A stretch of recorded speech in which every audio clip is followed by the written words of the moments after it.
The Statue of Liberty is one of the most recognizable symbols of freedom in America, which is why it was so interesting when decades ago, in a small Pennsylvania town, a replica of it suddenly appeared overnight. Years later, we found out who was behind it and why they kept their identities a mystery for so long.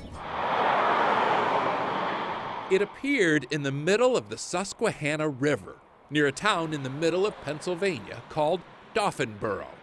I remember it very well because the phone started ringing. They said there's a statue out in the river. It certainly attracted a lot of attention. Traffic was stopped going in both directions. You couldn't get anywhere.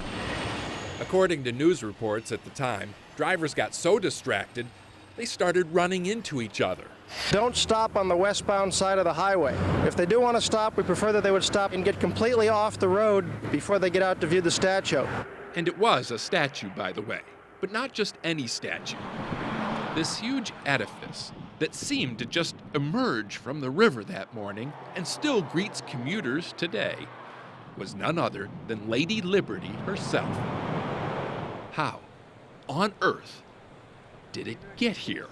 No one would claim responsibility at the time, but now, 25 years later, it is a mystery no more.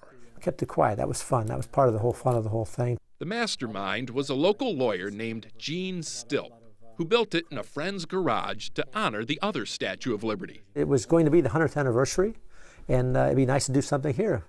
Made from plywood and Venetian blinds to cut down on wind resistance, Gene put it together himself and then recruited a handful of accomplices to sneak it onto an old railroad pier in the middle of the night. I still want to know, is the statute of limitations up for anything we may have? The statute of limitations is passed, so.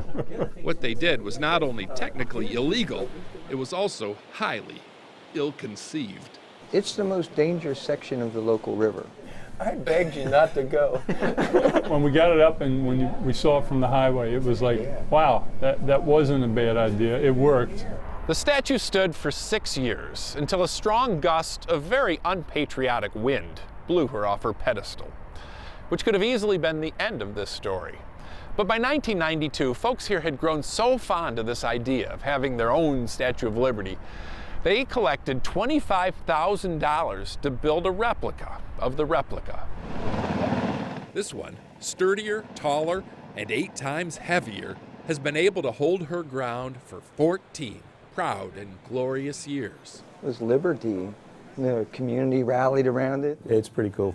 And if these guys have their way, she'll continue to reign over this river as long as freedom itself.